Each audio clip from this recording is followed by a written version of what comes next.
Welcome to How They Did It, a show where we take a look at the daily lives of our ancestors.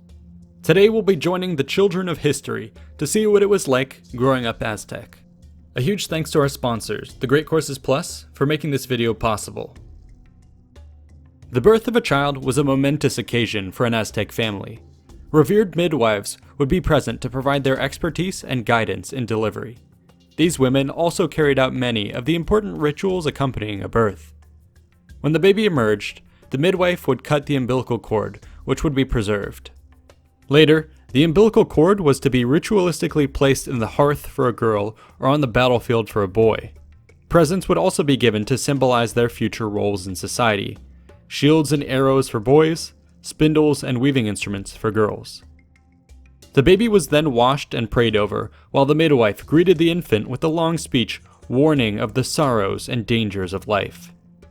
Next, a naming ceremony was carried out where the child was bathed under the early morning sunlight of an auspicious day. Babies were given a calendar name based on the date of their first bathing, along with a personal name. Calendar names were derived from the ritual calendar cycle, with each day carrying a number and a sign such as 1 crocodile, 3 rain, and 13 reed. Each was associated with specific qualities and omens. Typically, a child would be bathed and named 4 days after their birth, but parents had some leeway to fudge the dates around a bit to get a more favorable day sign. Personal names were less restrictive and typically found inspiration in places or things. Boys might be named after animals, clothing, or personal qualities, while girls often took on more feminine titles like those of popular flowers. Once this had been completed, 4 water rites were performed, the name was shouted out by observers, and a feast was held. In their earliest years, babies would be kept at home and attended to by the family. Parents were very careful and took many steps to raise a healthy baby. Ensuring proper feeding, cleaning, and sleeping were all part of the routine, as well as several more unique considerations. One notable practice was the stretching ceremony. This occurred every 4 years and involved the pulling of children's fingers, toes, legs, noses, necks, and ears in order to stimulate growth. Other interesting customs include the following. Babies were to be protected from the direct gaze of an elderly person, which was believed to be quite powerful. No one must step over a child or risk stunting their growth. If it did occur, the perpetrator must quickly step back over them to undo the effect. There would be no playing outside on days with evil omens, and lost teeth were to be cast into mouse holes to encourage the arrival of permanent teeth. For the next 15 years, children would live at home with their families. During this time, they would be educated by their parents, their relatives, and their local community on how to be a proper Aztec. We will trace their aging by following a child's development year to year. At 3 years old, children wore simplified versions of adult clothing. The boys wore a basic cape without a breechcloth, and girls wore a tunic without a skirt, while both had their hair cut short by a priest to prevent illness. For now, they had no chores and could play much of the day. As the months rolled on, however, they were increasingly instructed on proper behavior. Soon children were expected to stop playing in the mud, to greet people properly, to listen attentively to elders, and to eat quietly. At 4 years old, gender differences became more apparent. Girls started to wear a short skirt, while boys continued rocking their capes commando style. Chores now also entered the equation. Girls began to take on domestic chores like spinning and weaving, while boys began to leave the house with their fathers to fetch supplies like water. At 5 years old, girls progressed to longer skirts while boys continued to enjoy their freedom under the hood. Chores became more routine. Girls were taught to use a spindle, and boys returned with heavier supplies like bundles of grass for brooms and wood for fireplaces. At 6 years old, their chores became more involved. Girls spent extensive time learning to weave and spin alongside their mothers, and boys made their first trip to the marketplace to collect supplies. At 7 years old, boys finally put on a dang breechcloth. Girls carried out tasks on their own under the supervision of their mothers, and boys ventured out on the lake to learn fishing and observe the activities of the boatmen. From 8 to 14 years old, the responsibilities of chores continued to increase year by year. Now, however, these activities started to be accompanied by physical punishment for bad behavior rather than mere verbal scolding. Maguey spines, for instance, were used to prick children who showed excessive lying, negligence, idleness, wild behavior, or other indiscretions. Children might also be subjected to the acrid smoke of burning chili peppers or the effects of being stretched out over damp ground all day. While these punishments may seem extreme, it's important to realize that they were not used every day. Their presence, however, does inform us of the high standards parents placed on their children. This was in keeping with Aztec society, which believed in obedience, honesty, politeness, respect, moderation, modesty, and energy as moral ideals. An Aztec's 15th birthday was an important one. According to the Codex Mendoza, it was at this point that boys and girls would begin their full-time formal educations at school. However, I want to be sure to note that other sources claim that some individuals, especially nobles, would have been introduced to the schooling system at an earlier age. After all, education was an important pillar of Aztec society.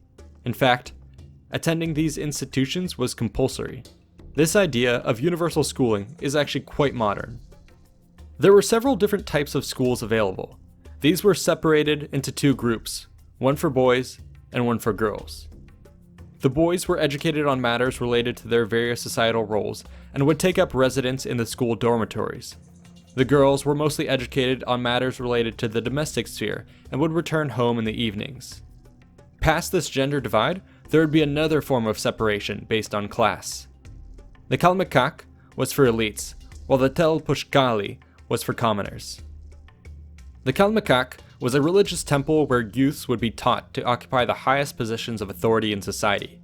Admission was generally reserved for those of noble birth, but it is believed that boys from the merchant class or gifted commoners might be received as well. While in school, students would dress as novice priests with black face and body paint. Advanced students are depicted with additional red marks by their ears, a stylistic representation of typical auto-sacrifice wherein one would prick one's ears to draw blood. Lessons here were taught by wise elders or priests, and covered a wide range of topics. These included religion, history, painting, music, law, astrology, astronomy, warfare, and a high form of language. Some of the students in the Calmecac specialized in craftsmanship, starting off as an apprentice, and eventually reaching the status of master. Between lessons, students would continue their chore work and assist the priests with their duties. Much of the time would be spent sweeping the grounds, fetching firewood, and decorating or maintaining holy sites. Many religious practices would also be observed, such as the nightly burning of incense in the 4 cardinal directions. Novices would also trek to the mountains with priests for penance and sacrifice. Additionally, elder boys had a chance to accompany the warrior priests to the battlefield. This was all done with a high level of austerity and discipline. Students were expected to perform daily tasks diligently, show proper manners, fast routinely, and remain chaste. Breaking these rules would result in strict punishment, which might even include execution. The Telpushkali schools for commoners were more numerous than their elite counterparts, and were present in every neighborhood. Their primary focus was military training. Here, students would be taught courage, order, discipline, and battle skills by respected elders and military veterans. This might be done with general physical tasks, such as public work projects, or through specialized lessons on martial arts and weapons training.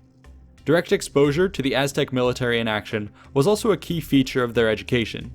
Youths would first participate in campaigns by accompanying troops to the battlefront as porters. In time, they would have had a chance to distinguish themselves, making their way into battle and potentially advancing through the various ranks in the army. War-making, however, did not come to the complete exclusion of all other academic interests. As with the school for nobles, the school for commoners would also introduce students to various aspects of Aztec religion, culture, and law. The quality of education would likely have varied from school to school, but most likely lagged behind that of the nobility. This more relaxed teaching style also manifested when it came to school punishment. While all students were expected to adhere to specific rules and customs, the commoners were not as strictly punished for breaking them as compared to their more elite peers, who were held to a much higher standard. With all this activity taking place within each individual school, we should not forget that there would actually be many institutions within a city, all of which interacted with their neighbors. School rivalries were a real thing. This was especially the case between the noble and commoner institutions, each of which were associated with separate gods. great prestige could be had through the ball game competitions or mock battles. Specifically during the third day of Atemozli, when the mock battle of Chonchayot was held.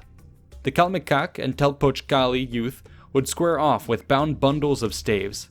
If a Calmecac youth was caught, his body was rubbed with ground up maguey spines as a sort of itching powder. If a Telpochcali youth was caught, his ears, shoulders, chest, and thighs could be pierced with maguey thorns.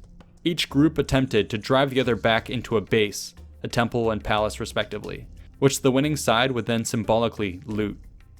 Boys and girls also engaged in annual pillow fights, with the boys throwing grass-filled sacks and the girls chasing after them with cactus thorns. At the end of the day, though, differences would be put aside at the House of Songs, where communities came together to sing and dance the night away. Much socializing was to be had, and many lifelong friendships were formed. In their late teens, Aztec children would graduate from school and enter society as adults. For girls, this meant remaining in the temples or getting married and continuing to work in a more domestic environment. For the boys, graduation typically meant the beginning of their careers as warriors. As such, they would be mobilized for campaigns when necessary and return to typical day jobs such as farming, fishing, or craftsmanship while at peace. I'm really happy to have been able to share the experiences of growing up Aztec. Traditional history lessons focus so much on the activities of adults that we never get a sense of what it's like to actually be a kid in the past. We cherish our own childhood so much that it's only fair we do the same with our ancestors. I think this exercise is particularly important with people like the Aztecs, who otherwise find themselves so easily passed over when it comes to more flashy topics like sacrifice and warfare. If you'd like to find out more about the Aztecs and other Mesoamerican civilizations, you can do so through our sponsor, The Great Courses Plus. They offer subscription-based, on-demand lecture videos put together by top professors from renowned universities and specialists from places like National Geographic and the Smithsonian. You get unlimited access to a huge library of over 11,000 videos, which cover topics from history to science, math, and literature, with new content being added every month. Their history playlist is honestly amazing, and I've been binging on lectures for over a year now. In preparation for creating my own documentaries, I've been working my way through their 48-part-long series on ancient Mesoamerica. The lecturer does a great job presenting the material in an accessible way and covers a wide variety of topics in neat, organized chunks. If you enjoyed this particular episode, I highly recommend Lecture 35 on life in the Aztec world. It explores the typical experiences of people from across the social spectrum to truly make the world of our ancestors come alive. For me, I found it best to download the app on my phone. This allows me to seamlessly swap from video to audio mode so I can listen to the series as a podcast on my commute. Right now, The Great Courses Plus is offering a free trial, which you can start by clicking the link in the description below or visiting thegreatcoursesplus.com/Invicta. I highly recommend that you take a look at what they have to offer and dive into the material that you are most interested in. If you found this topic interesting, check out these related videos about our fascinating past. Be sure to like and subscribe for more history, and check out our description for ways to support the channel. Thanks for watching.